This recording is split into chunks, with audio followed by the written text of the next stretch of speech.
In the history of criminology, certain cases stand out not only for their brutality but for what they teach us about the human mind. The case of Peter Kürten, known to the public as the Vampire of Düsseldorf, is one of these landmark cases. Between 1929 and 1930, the city of Düsseldorf, Germany, experienced a wave of violent crimes that terrorized the population and confounded police investigators. What makes this case particularly significant is not just the crimes themselves, but the extensive psychological study that followed the perpetrator's capture. When criminologists and psychiatrists had the opportunity to examine Kürten, they gained unprecedented insight into the making of a violent offender. This case would become a foundational text in criminal psychology, helping future generations understand how childhood trauma, environmental factors, and psychological development can shape a dangerous individual. This is the story of Peter Kürten, his crimes, the investigation that finally caught him, and the important lessons his case taught the world about criminal behavior. To understand this case, we must first examine the early life of Peter Kürten. He was born on May 26, 1883, in Mulheim am Rhein, near Cologne, Germany, as the third of 13 children. His family lived in extreme poverty, crowded into a single small apartment in a tenement building. His father was an alcoholic who worked as a laborer but spent much of his wages on drinking. When drunk, he became violent toward his wife and children, creating a household environment defined by fear and instability. The family's living conditions meant that children were exposed to adult behaviors that were inappropriate for their age. In 1897, Kürten's father was arrested and imprisoned for assaulting his eldest daughter. This event, while traumatic for the family, removed the primary source of violence from the household, but the damage to the children's psychological development had already begun. Young Peter grew up in an environment where violence was normalized and where boundaries between appropriate and inappropriate behavior were blurred from an early age. As a child, Peter Kürten exhibited behaviors that concerned those around him. At age 5, he attempted to drown a playmate in the river, though the child survived. At age 7, he began engaging in behaviors with other children that were inappropriate for his age, mimicking things he had witnessed at home. When he was 9 years old, a neighborhood dog catcher took an interest in him. This man, who was supposed to be a figure of authority, introduced young Peter to acts of cruelty against animals. The dog catcher would torture the animals he captured, and he encouraged Peter to participate in these acts. This mentorship in cruelty would have a profound effect on the boy's developing psyche. He began to associate the infliction of pain with feelings of power and control, sensations that were otherwise absent from his miserable life. The dog catcher also sexually abused the boy, though Kürten rarely spoke of this directly. What is clear is that by adolescence, Peter had learned to find satisfaction in the suffering of others, a pattern that would only intensify as he grew older. During his teenage years, Kürten's behavior continued to escalate. He began committing petty crimes, theft, burglary, and acts of arson.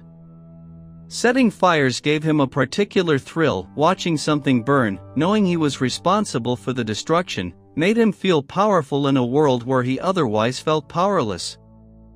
He was first arrested at age 16 for stealing money from his employer. This began a pattern that would continue for decades, periods of freedom interrupted by prison sentences. The prisons of late 19th and early 20th century Germany were harsh institutions. They did not rehabilitate, they hardened. Young offenders like Kürten were housed with older, more experienced criminals who taught them new techniques and reinforced antisocial attitudes. Rather than correcting his behavior, prison further socialized Kürten into a criminal mindset. He learned to hide his true thoughts behind a mask of conformity, to appear cooperative while internally nurturing his darkest fantasies. Each release from prison gave him another opportunity to test the boundaries of his self-control. In 1913, Kürten committed his first known homicide. The victim was a 10-year-old girl named Christine Klein, the daughter of an innkeeper in Mulheim. Kürten had broken into the inn intending to steal, but when he found the girl sleeping alone, he attacked and strangled her. He then cut her throat before fleeing the scene. The murder shocked the local community, but police had no suspects and the case went unsolved. What is particularly notable about this crime is Kürten's behavior afterward. He returned to a local tavern where patrons were discussing the murder and heard someone say, "The devil himself must have done this." Kürten later described feeling an urge to confess, to reveal that he was the killer sitting among them. But he remained silent, savoring the secret knowledge that he alone possessed. This pattern, committing a crime and then inserting himself into the public discussion of it, would reappear in his later offenses. It reflected a deep need for recognition, a desire to be seen as powerful and dangerous. The First World War and its aftermath brought chaos to Germany. Kürten spent much of this period in and out of prison for various offenses.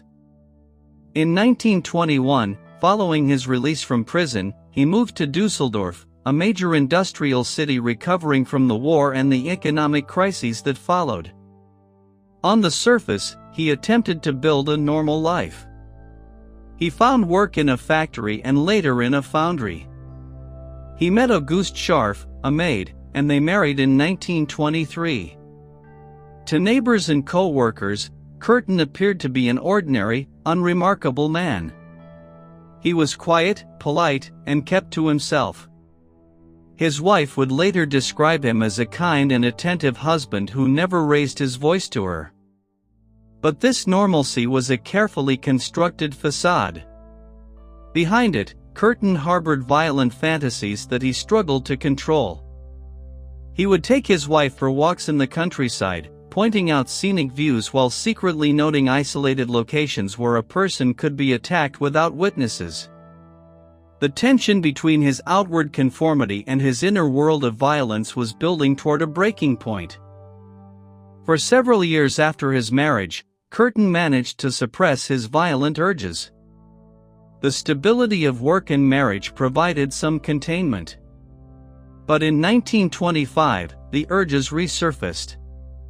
He approached a young girl in Cologne, luring her with the promise of candy, then assaulted and strangled her. The murder was not connected to him, and he returned to his normal life. This pattern would define his criminal activity, periods of control interrupted by violent outbreaks, followed by retreat back into anonymity.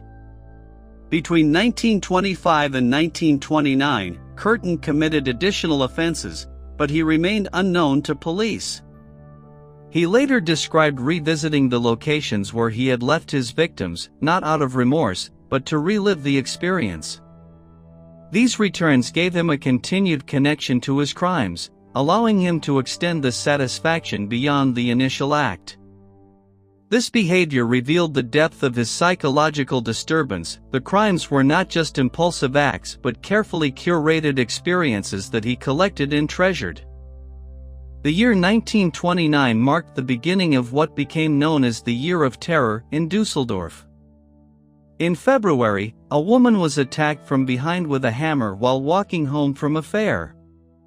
She survived but could not identify her attacker. Days later, an 8-year-old boy was approached by a man who offered him money. When the boy refused, the man attacked him with a knife. The boy also survived. These attacks, seemingly random and with no clear pattern, puzzled police. Different weapons, different types of victims, different locations, it seemed impossible that they could be the work of a single offender. Then, on February 23, the body of 8-year-old Rosa Olliger was found in a field. She had been strangled. The brutality of the crime horrified the city. Parents kept children indoors. Women avoided walking alone. The people of Düsseldorf lived in fear of a phantom attacker who struck without warning and disappeared without trace. Police were under immense pressure to solve the case, but they had few leads to follow. Throughout the spring and summer of 1929, the attacks continued. In August, 5-year-old Gertrude Albermann disappeared from her neighborhood. Her body was found the next day. This time, the killer did something unexpected. He sent a letter to a local newspaper claiming responsibility and included a map showing the location of another victim, a young woman who had disappeared months earlier and was presumed to have run away. The map was accurate. The killer was now communicating with the public, taunting authorities, and feeding the growing panic. More letters followed, some sent to newspapers, others to police. They were written in a grandiose style, with the writer presenting himself as a figure of terrible power. "I am not a murderer. I am only a man who was forced to do these things," one letter claimed. The letters provided no useful evidence for investigators, but they revealed something important about the killer's psychology. He craved recognition. He wanted the public to know that the terror they felt was his creation. The attacks continued through the autumn. In September, a young woman named Ida Reuter was attacked with a hammer while walking through a field. She died 2 days later. In October, another young woman, Elisabeth Dorier, was killed in a similar manner. Later that same month, 5-year-old Gertrude Hamaker was lured away from her playmates and found murdered. The list of victims grew, and with it, the public's fear. Police expanded their investigation, interviewing thousands of people and following hundreds of tips. They brought in known offenders for questioning. They consulted with psychiatrists to develop a profile of the killer. But the attacker seemed to have no pattern that investigators could exploit. He struck in different neighborhoods, at different times, against victims of different ages and genders. He seemed to be everywhere and nowhere at once. The pressure on police intensified as the public grew more desperate for results. Newspaper headlines screamed for action, and the city's leadership demanded answers that investigators could not provide. The turning point came in May 1930, not from brilliant detective work, but from the courage of a potential victim and a stroke of luck. On May 14, a 20-year-old woman named Maria Budleis was walking through a park when a well-dressed man approached her and asked for directions. As she turned to point the way, he grabbed her from behind and began to choke her. But Maria fought back with unexpected ferocity. She scratched his face, drawing blood. She bit his hand. She screamed as loudly as she could. The attacker, startled by her resistance, released her and fled into nearby woods. Maria ran directly to the police station and gave a detailed description of her attacker. For the first time in over a year of terror, investigators had a solid lead. The description was circulated throughout the city.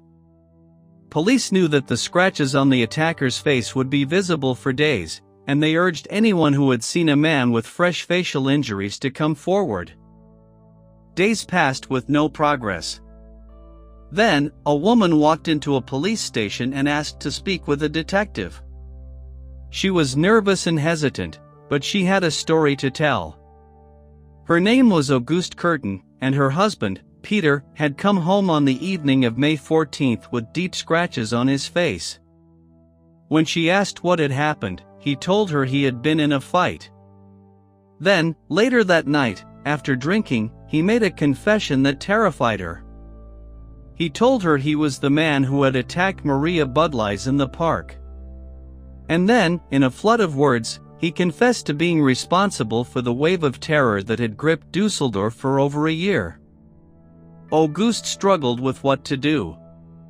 She was afraid of her husband, but she also felt a duty to stop the violence. After days of agonizing, she made the difficult decision to go to the police. Her testimony would finally break the case. On May 24, 1930, police arrested Peter Kürten at his apartment. He was calm and cooperative, offering no resistance as they led him away. At the police station, he began to talk, and he did not stop for days. He confessed to dozens of offenses spanning nearly 2 decades. He described his crimes in detail, not with remorse, but with the detachment of someone recounting ordinary events. The investigation that followed was one of the most extensive in German criminal history. Police worked to corroborate his confessions, matching his descriptions to unsolved cases. In total, Kürten confessed to nearly 80 criminal offenses, including 9 murders and 7 attempted murders. Some of the cases he described were known to police, others had never been connected to the wave of terror. The full scope of his criminal activity only became clear through his own words. His willingness to confess seemed almost compulsive, as if he had been waiting for years for someone to finally ask. During his time in custody, Kürten was extensively examined by Dr. Karl Berg, a psychiatrist who would later publish a landmark study of the case. Berg spent hours interviewing Kürten, probing his background, his motivations, and his psychological state. What emerged was a portrait of a deeply disturbed individual whose childhood trauma had shaped him into a predator. Kürten described his crimes with chilling detachment, showing no empathy for his victims and no understanding of why society condemned his actions. He saw himself as a force of nature, compelled by urges he could not control but also unwilling to control.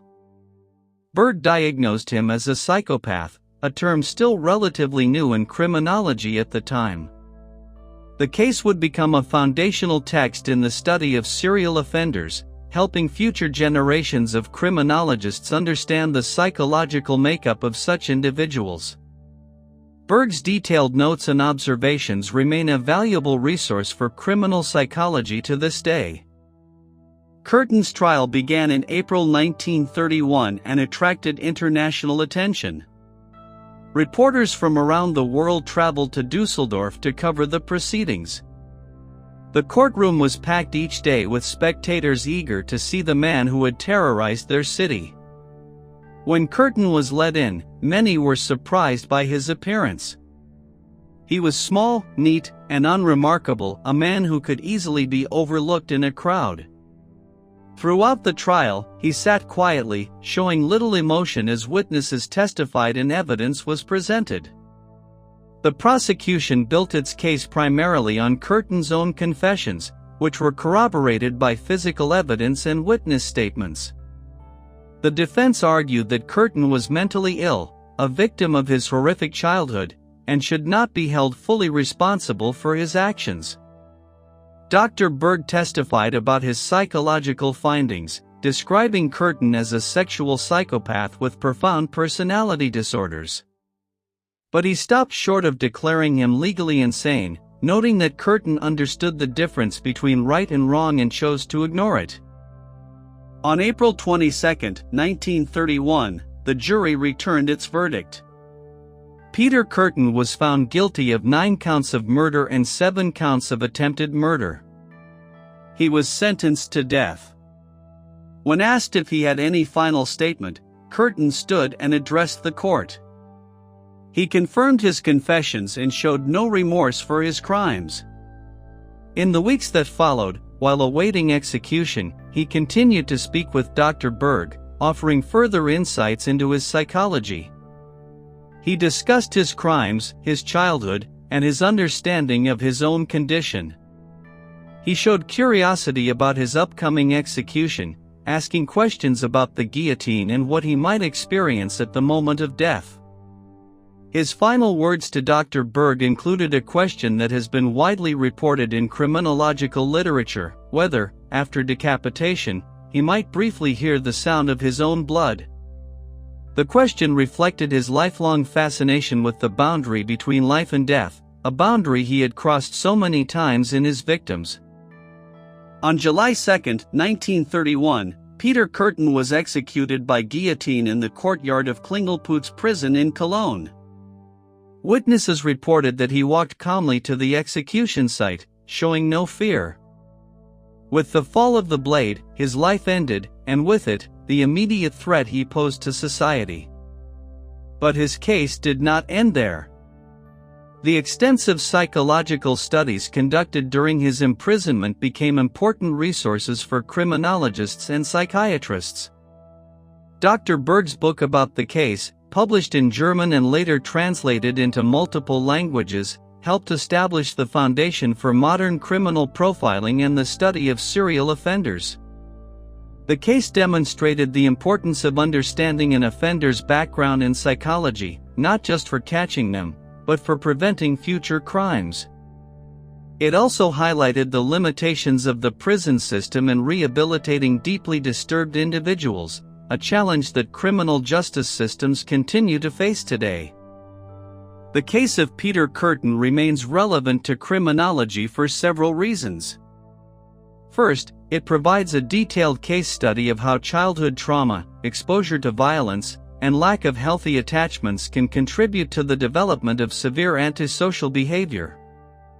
Second, it demonstrates the value of psychological profiling in understanding criminal behavior. Third, it illustrates the challenges that law enforcement face when investigating crimes that appear random and patternless. The Vampire of Düsseldorf case also raises important ethical questions about how society should respond to individuals capable of such violence. Should they be held fully responsible for their actions despite their damaged backgrounds? Can any punishment be proportionate to the harm they have caused? These questions have no easy answers, but they continue to be debated by criminologists, legal scholars, and ethicists. The case serves as a reminder that understanding criminal behavior requires looking beyond the crimes themselves to the complex factors that shape human development and choice.